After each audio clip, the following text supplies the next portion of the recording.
తాకట్టులో ఉన్న బంగారాన్ని విడిపించి ఆ రోజున్న మార్కెట్ ధర కట్టి మిగిలిన డబ్బును మీకు అందిస్తుంది ఎస్వీఎస్ గోల్డ్.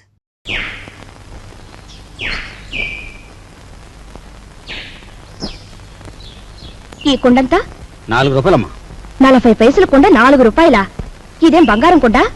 ఆయన తొక్కేది మట్టా బంగారమా? ఇంతైతే ఎవరు కొంటారు? వద్దులే, వస్తా.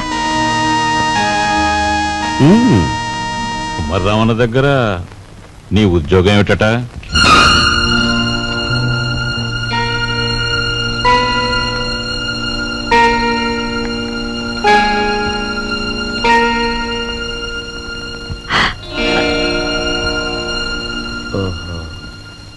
మాట్లాడమే. కుమారరామన్న దగ్గర నీ ఉద్యోగం ఏమిటి? మట్టి తొక్కటం, అతను తయారు చేసిన కుండల్ని ఎండలో ఆరబెట్టడం, కాలిన కుండల్ని బండి మీద సెంటర్కి చేర్చడం. అది నువ్వు చదివిన చదువేమిటి?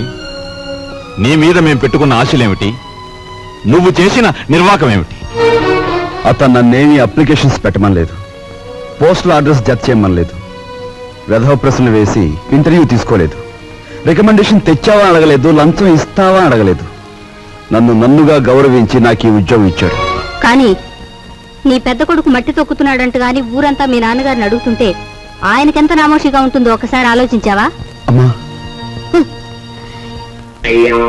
ఎటువంటి వంశంలో పుట్టాడు, ఎటువంటి మహారాజుకు మనవడని పెంచుకున్నాడు. అసలు నేను చెప్పేది ఏంటంటే,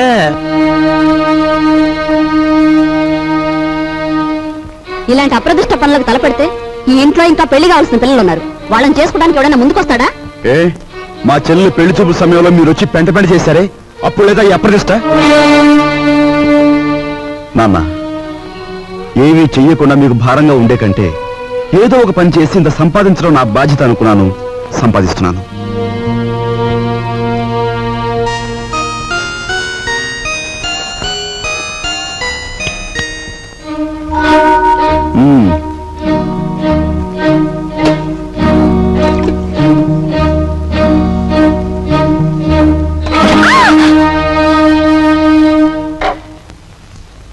అక్కడ మట్టి తొక్కుతున్నట్టు ఇంట్లో ఎందుకు చెప్పు? అందరూ బాధపడతారనుకున్నప్పుడు మీరెందుకు ఆ పని చేయాలి? చేశారే అనుకోండి, ఆ సంగతి చెప్పకుండా ఎందుకు దాచిపెట్టాలి? మా అమ్మా నాన్నల విషయం తెలిసిన, మా ఇంటి పరిస్థితి తెలిసిన నువ్వు ఇలా మాట్లాడు. మా ఇంట్లో సంపాదించేది మా నాన్న ఒక్కడు, తినేవాళ్ళు 10 మంది. ఆయన సంపాదించే ప్రతి రూపాయి వెనుక ఆయన పడే కష్టం, ఆవేదన నాకు తెలుసు కాబట్టే ఆయనకి ఈ విషయం తెలియకుండా దాచిపెట్టాను. కట్నం ఇవ్వలేదన్న నెపంతో ఒకవైపు నుంచి మా మావయ్య బాధ పెడుతుంటే మరోవైపు నుంచి అప్పులు వాళ్ళు బాధిస్తున్నారు. ఇలా ఇంటా బయట అనేక బాధలతో నలిగిపోతున్న మా నాన్నగారికి ఒకరోజు దారిలో 5,000 రూపాయలు దొరికాయి. మొత్తం తీసుకెళ్లి పోలీస్ స్టేషన్లో అప్పగించాను. దానిలో 1 రూపాయి కూడా నేను ముట్టుకోలేదు. 1 రూపాయి కూడా నేను ముట్టుకోలేదు. 1 రూపాయి కూడా. ఏమండి, అసలేం జరిగిందండి? లలిత, నువ్వు ఎన్నోసార్లు నన్ను ధర్మరాజు ధర్మరాజు అంటూ ఉంటావు. కానీ ఇవాళ నీ ధర్మరాజు దొంగతనం చేశాడు. మీరు దొంగతనం చేశారా? అవును లలిత, అందులో 10 రూపాయలు కాజేశాను. ఎందుకు తెలుసా? మన అబ్బాయి ఉద్యోగానికి అప్లికేషన్ పెట్టడానికి. ఎన్నడూ రాని ఉద్యోగం ఈసారైనా వస్తుందేమోనన్న ఆశ. లలిత, ఇంకెప్పుడు నన్ను ధర్మరాజు అని పిలవకు. లేదండి, ఇప్పుడు మీరు నిజంగా ధర్మరాజు. అశ్వత్థామాత కుంజరాహ అని ధర్మరాజు అంతటి వాడు అబద్ధం ఆడాడు. అది ఆపద్ధర్మం లలిత. ఇది ఆపద్ధర్మమేనండి. మన బిడ్డ కోసం మీరు చేసింది ఆపద్ధర్మమే. మా అందరి అవసరాలు తీర్చడానికి అంకితమైపోయిన మనిషి మా నాన్న. అలాంటి మనిషి కోసం నేను మట్టి తొక్కడమే కాదు, ముష్టెత్తుకైనా సరే మా ఇంటి బాధ్యతను కొంతవరకైనా స్వీకరించాలా లేదా? ఇప్పుడు చెప్పు, నేను చేస్తున్న పని తప్పంటావా?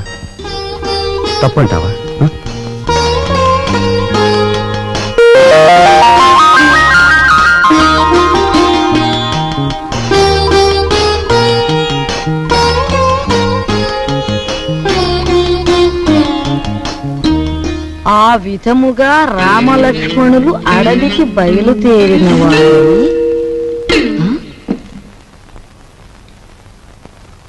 ఏంటబ్బా ఓ చిన్న సచ్చినాడా, ఆ పెద్ద సచ్చినాడేమో మట్టి తొక్కుతున్నాడా, వీడేమో పాచి ఊడుస్తున్నాడా. వీళ్ళకి ఏం పోయే కాలం వచ్చిందమ్మా? ఇంతకీ నేను పని మనిషిని ఎందుకు పెట్టట్టు? అబ్బాయ్, ఏంటమ్మా? నువ్వు ఆఫీస్కి వెళుతున్నావల్లే ఉంది. పెళ్లి దగ్గరకు వచ్చింది కదా, పనులన్నీ తొందరగా జరగాలి. అప్పడాలు చెయ్యాలి, వడియాలు పట్టాలి. ఓ 400 ఉంటే అమ్మాయికి ఇవ్వు. అమ్మా, ఆఫీసులో లోన్కి అప్లై చేశాను, అది రాగానే ఇస్తాను. అదేమిటన్నయ్య, అయ్యవారు వచ్చే వరకు అమావాస్య అవుతుందా? తెలిసిన వాళ్ళ దగ్గర ఏ చేబదులో తీసుకుని ఈ పని కాస్త జరిపించు. వెళ్ళిరా.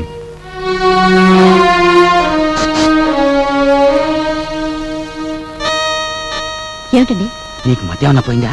మన బాకీ తెచ్చుకున్న వాళ్ళని పెళ్లి పనులు చేసుకోమంటావేంటి? అయ్యో రామ, పెళ్లి చూపుల రోజు మీరేమన్నారు? మా కట్నం బాకీ తెచ్చకుండా ఇంట్లో ఏ శుభకార్యం జరగటానికి వీల్లేదన్నారా? ఇప్పుడు ఈ పెళ్లి జరిగిందనుకోండి, దానికి ముందు మన బాకీ తీరుస్తారన్నమాటేగా.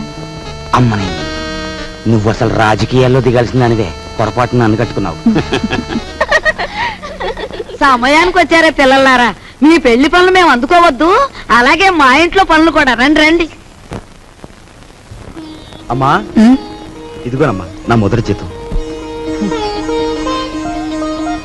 జీతమా? అబ్బా, కూలి డబ్బులకి ఎంత గొప్ప పేరు పెట్టావురా సావిత్రి. అది ఇప్పుడు తప్పుడు మాట ఏమందే? మట్టి తొక్కాడని మందలించి 4 రోజులు కాలేదు. ఈలోగా వారు డబ్బు తీసుకొచ్చి ఇదిగోనమ్మా జీతం అంటే తగుదనమ్మా అని పుచ్చుకుంటివి. ఎంత బతుకు బతికి ఆఖరికి ముష్టి డబ్బులతో కూడి తింటావా? అమ్మా, ఆ డబ్బులు ఇలా పారేయండి. కష్టపడి సంపాదించిన డబ్బులకు విలువేమిటో మీలాంటి వారికి తెలియకపోవచ్చు.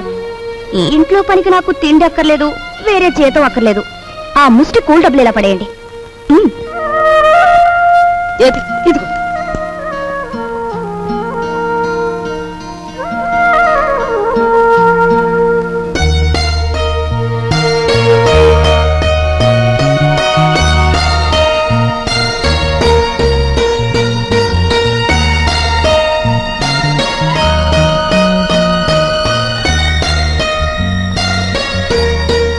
భార్యాభర్తల మధ్య ఉండవలసిన అవగాహన చూపించు. నువ్వు ఈ ఇంటికి పని మనిషివైనా నాకు నా మనిషివి.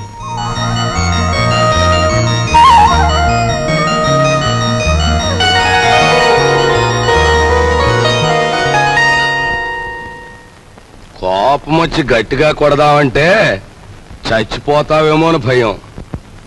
బాబు నాయనా అంటే మొండుకెత్తనావు. మమ్మల్ని బాధ పెట్టకుండా చెప్పే గురువా. చెప్పే గురు. మనవడక చూసావా, పరాయి సొమ్మంటే పరిసిగుంటాడు కూడా ఎలా సత్తా పడిపోతున్నాడో. ఎంతమందిని బాధ పెట్టడం భావ్యం కాదు గురువా. అలో చెప్పే గురు, ఉన్న ఒక్క కూతురు ఇల్లు వదిలి వెళ్ళిపోతే నేను వెతికించలేదు, పేపర్ ప్రకటన కూడా ఇవ్వలేదు. అంత ముండేవాడిని మీ బెదిరింపులకు నేను లొంగుతానా? గురువా మాట రా చెప్తాను.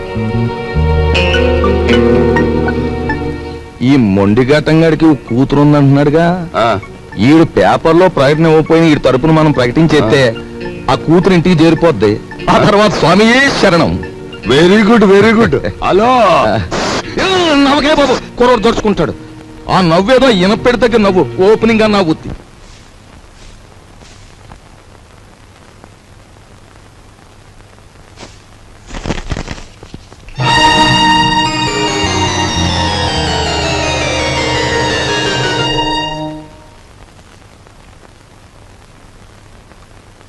ఇదేమిటండి, నా చేతి గాజులు లెక్క పెడుతున్నారు? ఈవేళ మార్నింగ్ ఇంటర్వ్యూలో ఎవడో రవిరాజ్ అట, సార్ మీరు ఇన్ని క్వశ్చన్లు వేస్తున్నారు, నేను తిరగబడి ఒక క్వశ్చన్ అడిగితే జవాబు చెప్పగలరా అన్నాడు. ఏమిటి అన్నాను. రోజు అన్నం వడ్డించే మీ ఆవిడ చేతుకున్న గాజులెన్ని అన్నాడు. Fantastic daddy. ఎవరతను? ఎవరు? రవిరాజా. తిరగబడి అటువంటి ప్రశ్న వేయాలనే థాట్ రావడం ఉంది చూసారు. That's great. He's really the hero of the present society. Jaya shut up. నీ తండ్రి వైపు తిరగబడిన వాడు నీకు హీరోగా కనిపిస్తున్నాడా? నాలాంటి వాడి కాళ్ళ చుట్టూ దేహి ఉద్యోగం ఇవ్వండి బ్రతుకుతామని ప్రదక్షిణాలు చేసే ఒక నిర్భాగ్యుడు నీ దృష్టిలో హీరో ఆఫ్ ది ప్రజెంట్ సొసైటీయా? నీ చదువు ఎన్ని వెర్రితల్ల వేస్తోందంటే, అవునులే, నువ్వు తిరగడానికి ఒక కారు, వీలైనంత ఖర్చు పెట్టుకోవడానికి బ్యాగ్ నిండా డబ్బు, నువ్వేది అడిగితే అది క్షణాల మీద సమకూర్చే తల్లిదండ్రులు, ఏసీ రూమ్లు, సోఫా బెడ్లు, తినడానికి ఖరీదైన భోజనం, ఇవన్నీ ఉంటే నీకు మంచేమిటో చెడ్డేమిటో ఏమాత్రం తెలియడం లేదు. అదే చాలీ చాలని తిండి, చాలీ చాలని బట్ట, బ్రతుకుతున్నావో చస్తున్నావో అర్థం కాకుండా బ్రతుకుతున్న ఏ దౌర్భాగ్యులలో 4 రోజుల పాటు ఉంటే తెలుస్తుంది. అక్కర్లేదు, పిలవక్కర్లేదు. ఆకలేస్తే అదే వస్తుంది. ఏసీ రూమ్లు, సోఫా బెడ్లు, తినడానికి ఖరీదైన భోజనం, ఇవన్నీ ఉంటే నీకు మంచేమిటో చెడ్డేమిటో ఏమాత్రం తెలియడం లేదు. అదే చాలీ చాలని తిండి, చాలీ చాలని బట్ట, బ్రతుకుతున్నావో చస్తున్నావో అర్థం కాకుండా బ్రతుకుతున్న ఏ దౌర్భాగ్యులలో 4 రోజుల పాటు ఉంటే తెలుస్తుంది.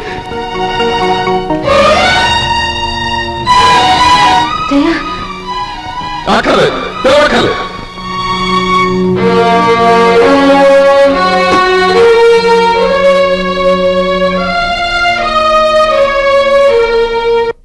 డాడీ, బయటికి వెళ్ళి బతకలేనని కదా మీరు అన్నారు.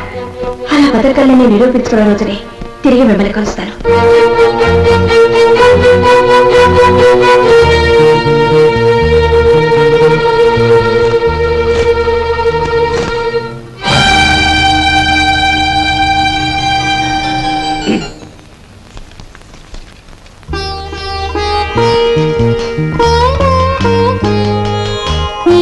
నీ సంస్కారం చూసి ఆశ్చర్యం కలిగినా నువ్వు కలవారి అమ్మాయివని మాత్రం ఊహించలేకపోయావు.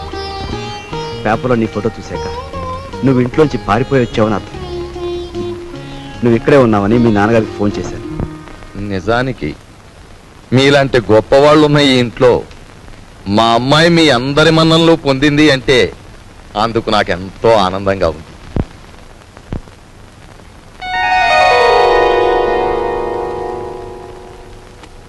ఇదిగో పిల్ల, నిన్ను ఎప్పుడెప్పుడు ఏమేమి తిట్టానా అని ఆలోచిస్తే అస్సలు నిన్ను తిట్టకుండా ఎప్పుడున్నానో గుర్తు రావడం లేదు.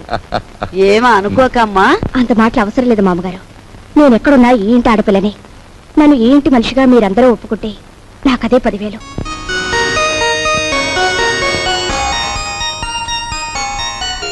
కూర్చోమ్మా, వెళ్ళొస్తానండి. వెళ్ళ నువ్వు వెళ్ళి అమ్మకు కనిపించు, నీకోసమే చూస్తోంది. చూడమ్మా, నేను పైకెక్కి దిగలేను గాని ఆ సేఫ్ లో 50,000 పట్రా ఆఫీసు తీసుకెళ్ళాలి. అదే డాడీ, మీరు సేఫ్ నంబర్ నాకు ఎప్పుడు చెప్పలేదుగా. సారీ, నీకు తెలియదుగా. వెళ్ళి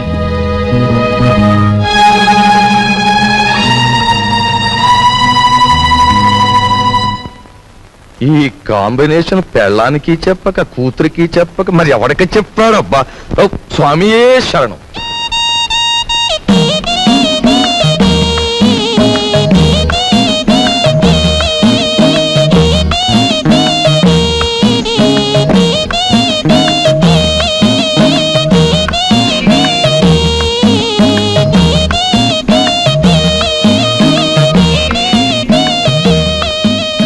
భయపడొద్దు, అటు తలుపు తీసి ఉంచుతాను, రా.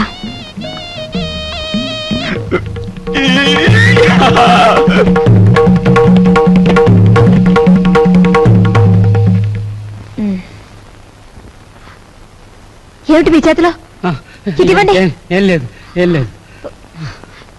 డాక్టర్ మీకేం చెప్పారు? వీడియోలు కాల్చొద్దన్నారా లేదా?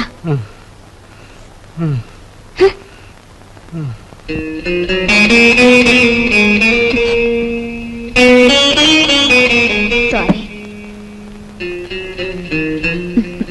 రోజు కిటికీ దగ్గర అలా చూస్తూ నిలబడిపోతావు. మనసు పాడైపోవడం లేదు. నువ్వు నాకంటే చిన్నవాడివి, నీకు ఆ విషయం తెలుసా? అన్నట్టు ఆ సోఫాలో ఉన్న ఆయన ఎవరనుకుంటున్నా? తెలుసు, మీ ఆయన. ఆయన కడుపులో రాచపుండు. డాక్టర్లు బ్రతకడంటున్నారు. చాలా మంచి మనిషి. ఆయన ఎలాగైనా బ్రతికించుకోవాలి. దానికి బోలె డబ్బు కావాలి. అన్నట్టు నీ దగ్గర డబ్బుందా?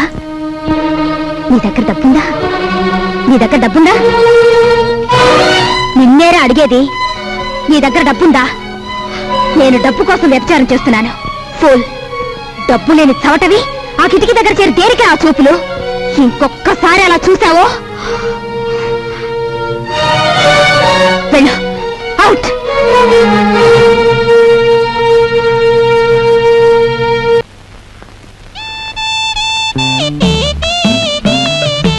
అరే మీ నాన్నగారు పోయాక నువ్వు మీసం ఉన్న మగాడివైపోయావే.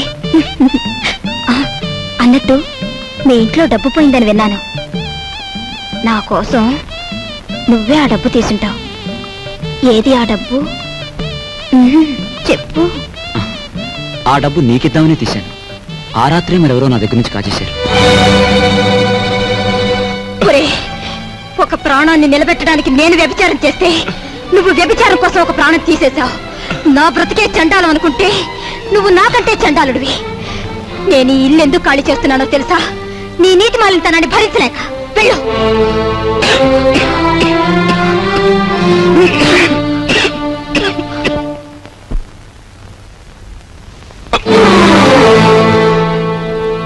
ఎక్కడికి వెళ్ళావు? చెప్పు. ఏమిట్రా నువ్వు చేసిన పని? చెప్పు. ఎక్కడికి వెళ్ళి వస్తున్నావు? చెప్పు. ఏమిట్రా నువ్వు చేసిన పని?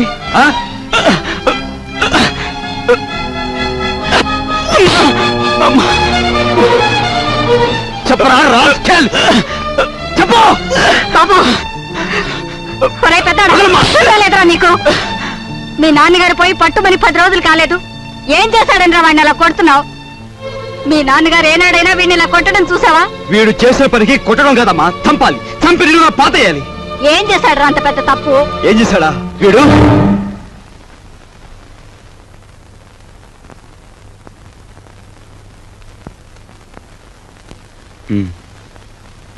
బాబు, వీడిని తమ్ముడురా. తప్పు చేస్తే శిక్షించాల్సిందే. కాకపోతే ఆ సమయంలో వీడిని తమ్ముడని మాత్రం గుర్తుంచుకుంటే చాలు. పదరా.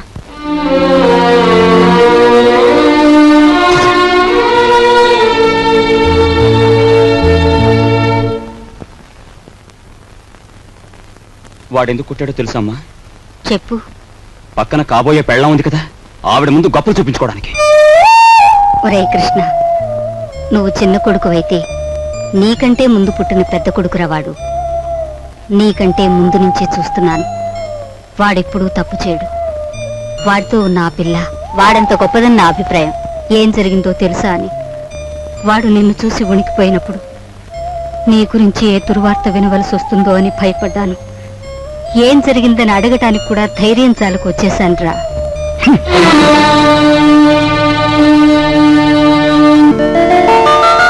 ఈమె నా చెల్లెలు. ఇల్లు వదిలి వచ్చేసింది. మీ సేవా సాధనలో ఉందేమో. సారీ, ఇలాంటి అమ్మాయి ఎవరూ లేరు.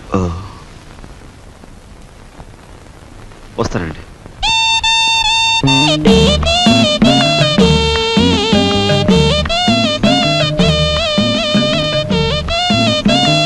ఇలా రా. వస్తున్నా. నీ చూపులోని ఆకలి నాకు అర్థమైంది. నీకేది కావాలన్నా నేను ఉపయోగపడతాను. అలాగే నాకేది కావాలన్నా నువ్వు ఉపయోగపడాలి. ఇక్కడ ఫ్రెండ్షిప్ కి అది కండిషన్. ఓకే? ఓకే. రాజు, నువ్వేవి అనుకోనంటే ఈ డబ్బుతో నీ అప్పులన్నీ తీరిస్తే ఎలా ఉంటుంది? స్నేహితురాలుగా నేనేం చేయాలో, ఏం చేయగలను నాకేం అర్థం కావటం లేదు. నీ అభిమానం, ఆత్మబలం అండగా ఉంటే నాకు అంతే చాలు. పద. మంచి తరుణం మించిపోవును. ఆలోచించిన ఆశాభంగం. 8 రోజులు సైకిల్ తొక్కిన వారికి 8,000 రూపాయలు బహుమానం. 8 days 8,000. 8 రోజులు సైకిల్ తొక్కిన వారికి 8,000 రూపాయలు బహుమానం.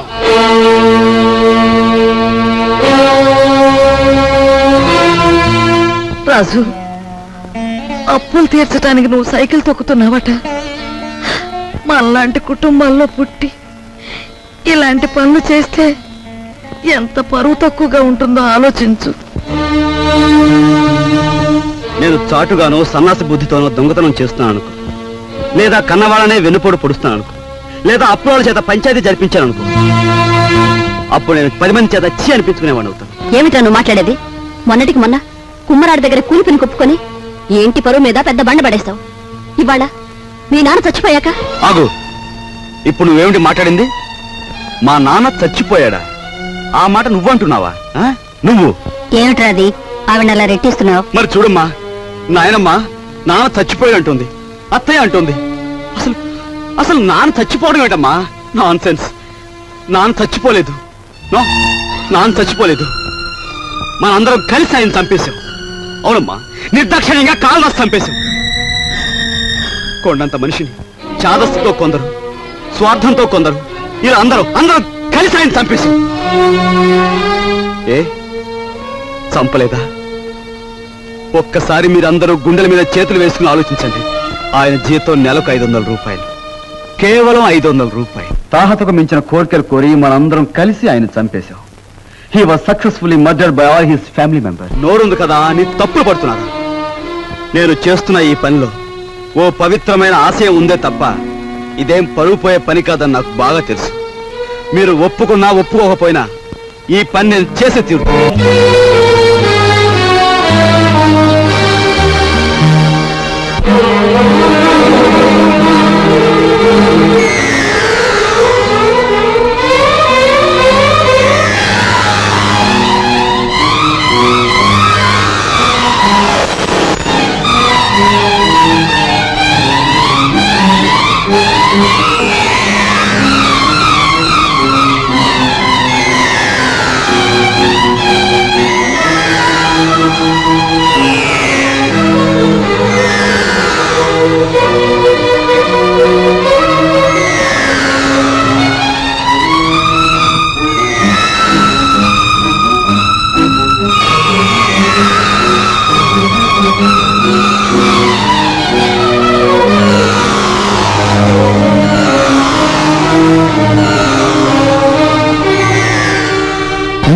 దారి పూలదారి పోవోయి బాటసారి నీ ఆశలే ఫలించగా ధ్వనించు విజయ భేరీ.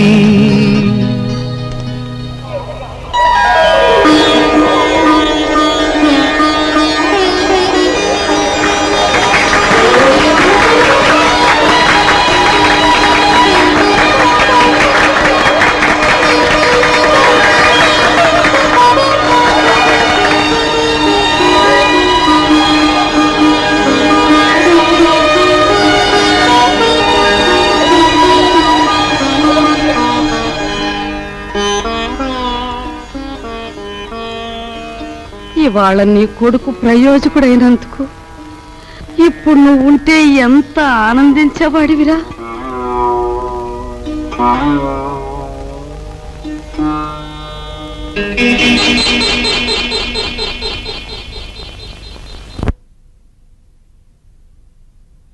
రాజుగాడి గదిలో దూరి డబ్బు కాచేద్దామంటే వాడు పడుకున్నాడో లేదో తెలియచావట్లేదు.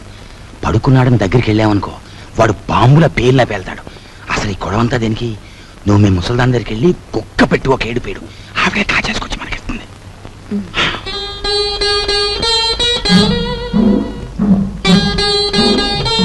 రాజు సైకిల్ దుక్కి సంపాదించిన డబ్బుతో ముందు అప్పులు తీరుస్తానంటున్నాడు. మమ్మల్ని మాత్రం ఆగమంటున్నాడు. వాడు సైకిల్ తొక్కుతానంటే మనం అందరం వాడిని కాదన్నాం. ఇప్పుడు ఆ డబ్బు మనం కావాలంటే ఏం బాగుంటుందమ్మా? అందుకే వాడి చేతిలోంచి మనం తీసుకోము. మరి నువ్వు ఆ గదిలోకి వెళ్తావు, ఎవ్వరికి అనుమానం ఉండదు. ఆ డబ్బు నువ్వు తెస్తావు.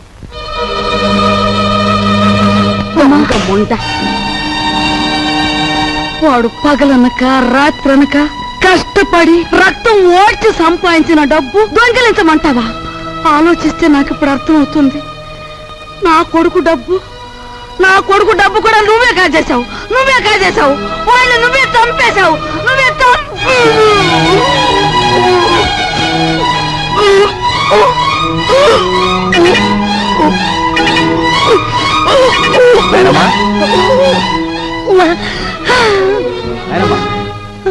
బాబు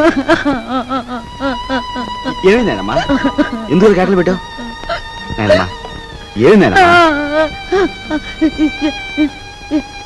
ఏం లేదు బాబు, ఏదో పీడకలు వచ్చింది. మీ నాన్న గుర్తుకొచ్చాడయ్యా. సరే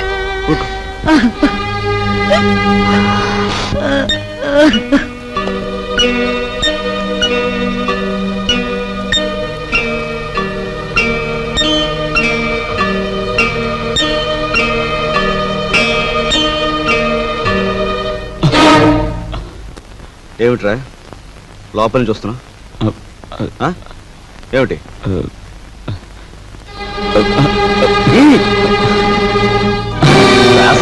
ఏమిటాడు చేసిన పని?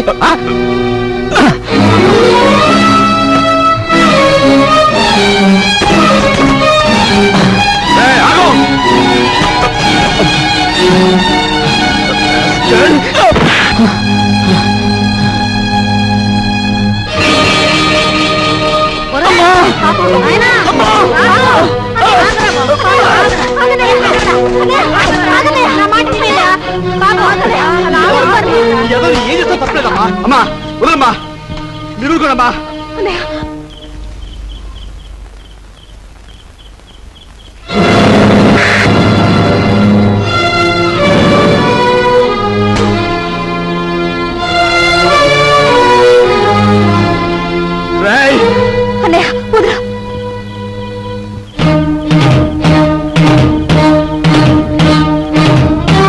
దుర్మార్గుడా, ఎంతకు తెగించావురా?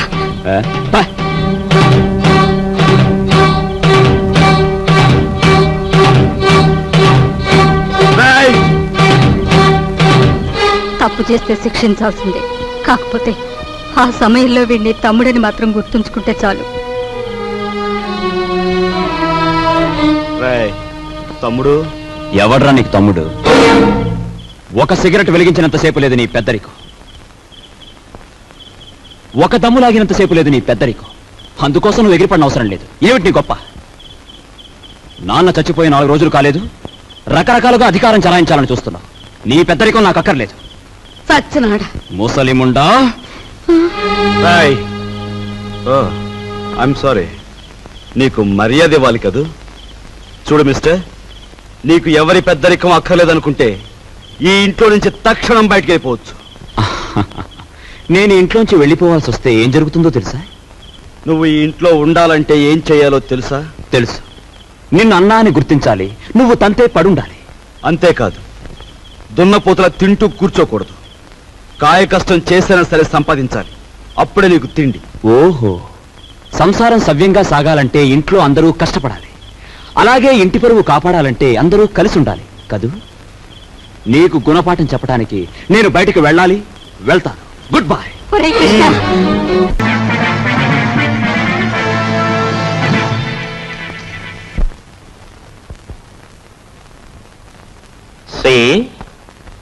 నువ్వు కలలు కంటూ ఊహల్లో తేలకు. Go and enjoy. Come on.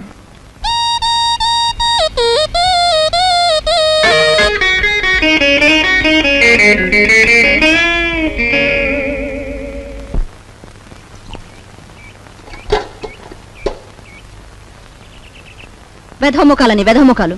పొద్దున్న లేచి ఏ వెధమండ ముఖం చూశాను. గుమ్మం తగిలి తలంతా బొప్పి కట్టింది. ఎవరినే వ్యథముండలంటున్నావు? నిన్ను కాదులే. నువ్వెవరినంటున్నావో నాకు తెలిసే. కొందరు మొగుడు చచ్చి వ్యథముండలవుతారు, మరి కొందరు మనసు చచ్చి అవుతారు. భూదేవి లాంటి మీ వదిన్ని పట్టుకుని వ్యథముండ అన్నందుకు అక్షరానికి ఒక శిక్ష విధిస్తాడు ఆ దేవుడు. ఏమిటి నువ్వు అనేది? నేను అన్నదేమనే తప్ప? తప్ప తప్పున్నారా? మొగుడు చచ్చి అత్తారింటి నుంచి పుట్టింటికి వస్తారే కాని నీలాగా మొగుడుతో పాటు పుట్టింట్లో తిష్ట వేసి ఇంటి దొంగల్లాగా కన్నాలు వేసేవాళ్ళు వాళ్ళకంటే నికృష్టులని తెలుసుకోవే. కూతురనే ఇది కూడా లేకుండా వాగుతున్నావు. నీకు పిచ్చెక్కింది. పిచ్చే.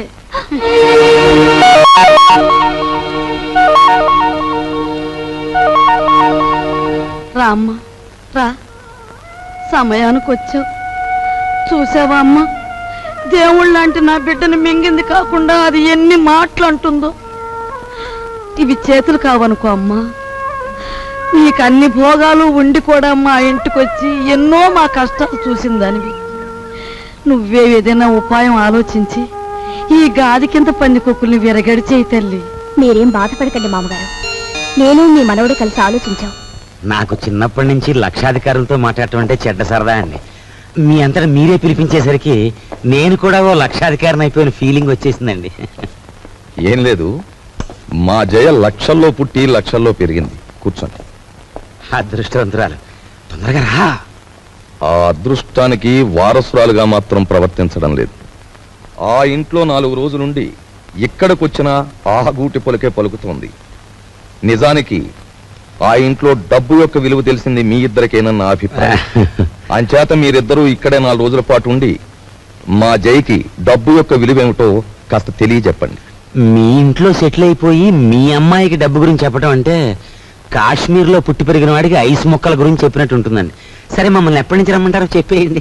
ఈవేళే వచ్చేస్తే చాలా సంతోషిస్తాను.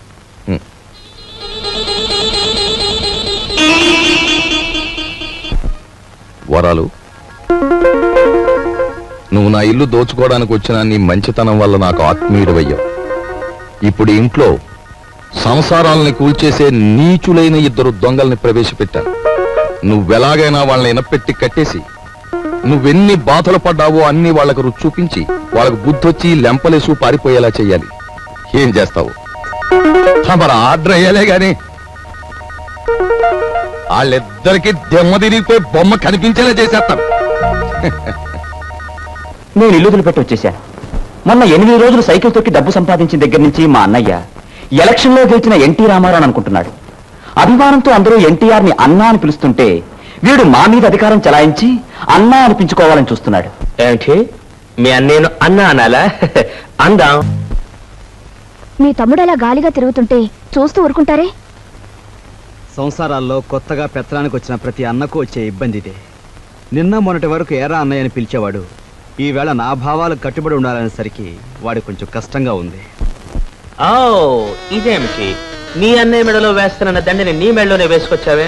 మన తడాకాకి తట్టుకోలేక వాడే నా మెడలో దండ వేయించాడు గురు. ఎలా ఉంది మన ప్రోగ్రెస్? ఏడ్చినట్టుంది. నీ ఎక్స్ పార్టీ వాడు నీ దండను తీసి నీ మెడలోనే వేశాడంటే నీ చెప్పుతో నిన్నే కొట్టినట్టు ఫూల్. ఈ ఆస్తంతా చూస్తుంటే నీకేమనిపిస్తుంది? ఏమనిపిస్తుంది? ఇన్నాళ్ళు మీ ఇంట్లో మంచానికి పట్టిన నల్లుల్లా పడున్నాం. దాని బదులు ఇంటి గోడలకి బల్లుల్లా అతుక్కుపోతే ఎంత బాగుండేదో. అప్పుడు ఎలా ఉన్నా ఇప్పుడు ఈ బంగారు పంజరంలోకి వచ్చేసాంగా. ఏమండి, ఇక్కడున్న ఒక్కొక్క వస్తువు మెల్లగా మన ఇంటికి చేరిస్తే ఎంత బాగుంటుందో. మన ఇద్దరం సరిగ్గా అమావాస్య నాడు పుట్టుంటామే. అందుకే ఇట్లాంటి గొప్ప గొప్ప ఐడియాలు వస్తున్నాయి. దాచేయి దాచేయి దాచేయి. ఎవరా నువ్వు? నేను మా నాన్న కోసం వచ్చాను. అవును, నేను గొట్టంగానని వీడికి ఎలా తెలిసింది? రేయ్ రేయ్ పుడతకీచు, పెట్టరా. నువ్వు ఇక్కడికి వస్తే నా పేరు వరాలని భుజంగరావు కాదని అందరికీ తెలిసిపోద్ది. మరప్పుడు చిల్లరలాగా వస్తుంది. ఇదిగో బాబా, ఇదిగో ఈ డబ్బులు తీసుకుని నువ్వు వెళ్ళు వెళ్ళు. డూప్లికేట్ భుజంగరావు గారికి నమస్కారం. డూప్లికేట్ భుజంగరావు ఏమిటి? Non sense. డోంట్ టాక్ అంటే డోంట్ టాక్. తారు డబ్బాలో ముంచిన కుక్క పిల్లలా ఉన్న ఈ కర్రి నా కొడుకు, నీ కొడుకు, అవునా కాదా? ఈ ఇనపెట్లో ఉన్న డబ్బంతా కాజేయాలని వచ్చావు, అవునా కాదా? మీరు విన్నది నిజమే. ఏదో పిల్లలు గలవండి, కావాలంటే ఓ అనావాట ఇచ్చుకుంటాను. అనావాటనా? కొట్టానంటే కొత్తిమీర చట్నీ అయిపోతుంది నీ మోఖం. హలో, నన్ను ఇక్కడికి పంపించిన మా బాసు నాకు ₹10 వాటా ఇస్తా అన్నాడు. కావాలంటే నా వాటాలో 50-50 పావల వాటా ఇచ్చేస్తాను.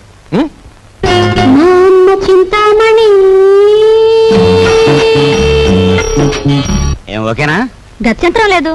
ఓకే మరి. ఓకే, ఒప్పుకుంటున్నాం. తెరో ఎనపెడతారో. ఎనపెట్టా? దీనికి 3 నంబర్ల కాంబినేషన్ ఫిట్టింగ్ పెట్టాడు ఆ భుజంగరావు గారు. సరే, ఆ నెంబర్ల ఫిట్టింగ్ ఏదో నేను వారం రోజుల్లో తేల్చేస్తాను. నువ్వు వెళ్ళా. తేల్చుకుందరు గాని, కానీ రేపు పొద్దుట ఇంట్లో ఉన్న నౌకర్లందరికీ జీతాలు ఇవ్వకపోతే ఇదిగో ఇది మన బండారం ఓపెనింగ్ చేసేస్తుంది. అది గాన జరిగింది అంటే దిమ్మ తిరిగిపోయి బొమ్మ కనిపించేస్తుంది. ఇప్పుడు ఏం చేయటం? ఈ గన్నం గడిచి బయట పడాలి అంటే ఇప్పుడు ఒంటి మీద ఉన్న నగలన్నీ రేపు అమ్మేసి ఇంట్లో ఉన్న నౌకర్లందరికీ ముందు జీతాలు ఇచ్చే. నా నగల నేను పర్వాలేదులేదే, ఈ గన్నం కాస్త గడిచిపోతే ఆ తర్వాత మనకి లక్షలకి లక్షలు వస్తాయి. నీ దగ్గర ఉన్న నగలన్నీ ఇచ్చేయి. సరే నేను మెల్లిగా ఒక్కోటి ఒలుచుకొచ్చి మీకు ఇస్తాను. పద పద.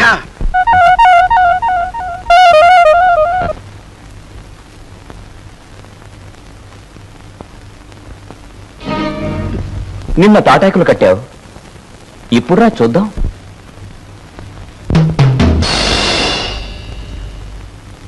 ఇక్కడ కొట్టుకుంటే అమ్మ వాళ్ళకి తెలుస్తుంది, కంగారు పడతారు, బయటికి పోతారు.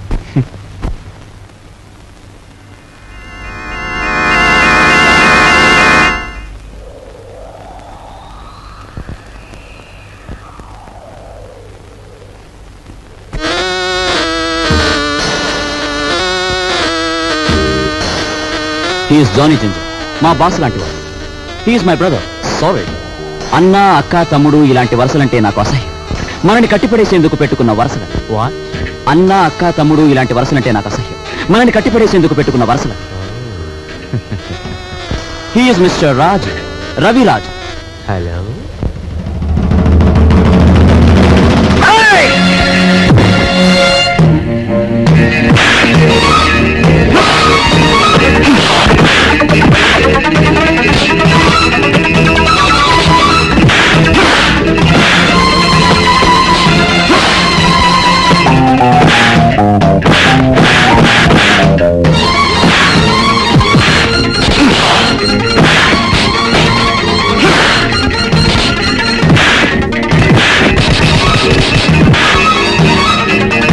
ఏమిటి జింజర్ భాయ్, మన వాళ్ళలా దెబ్బలు తింటున్నారు?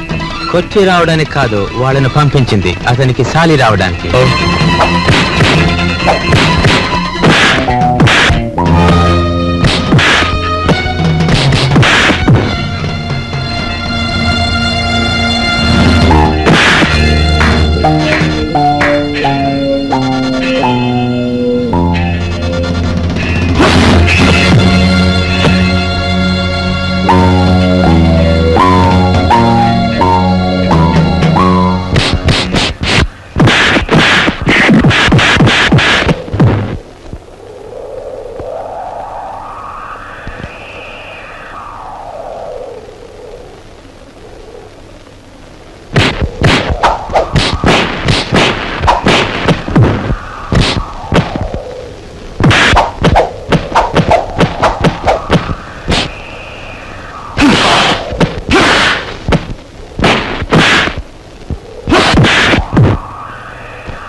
ఓ దున్నపోతుల బండి మాట్లాడుకుని వీళ్ళందరినీ హాస్పిటల్కి తీసుకెళ్ళా. ఖర్చు కొంచెం.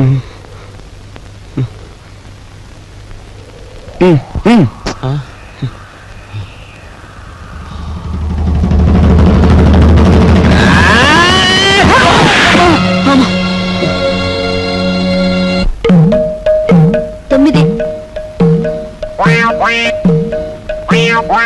7,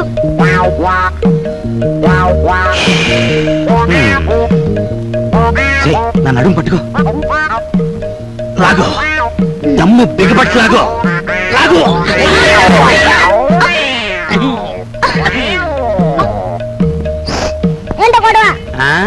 మేమిద్దరం చెడుగుడు ఆడుకుంటున్నాం రా పిల్ల నా కొడక. పడక పడక.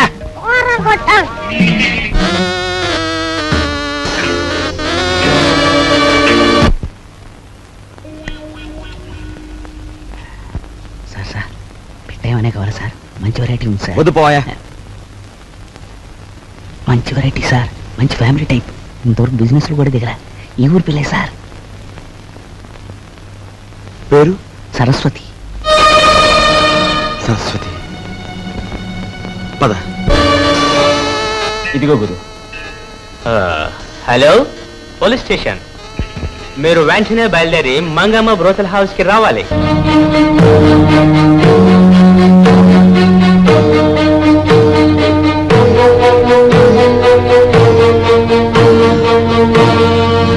ఈ ఊరి పిల్లన్నావే, ఆ అమ్మాయి ఏది? సరస్వతి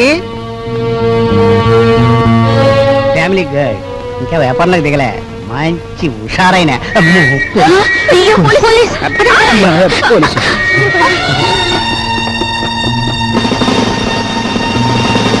కానిస్టేబుల్స్, ఏనాయనా పిల్లగాల్సి వచ్చిందా? సార్ నేను అలా సాని కొంపకొచ్చి సహస్రనామత్యం చేస్తున్నానంటావా? పేరెక్కో వెళ్ళా. ఆగు. కానిస్టేబుల్స్ రాని. ఇది నాకే పోజు కొడుతోంది. Constables van ఎక్కించండి.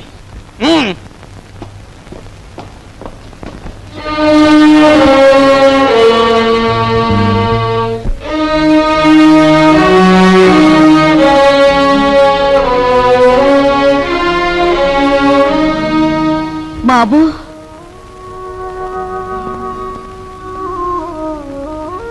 నువ్వెందుకురా ఏదో తప్పు చేసినట్టు తలంచుకుంటావు?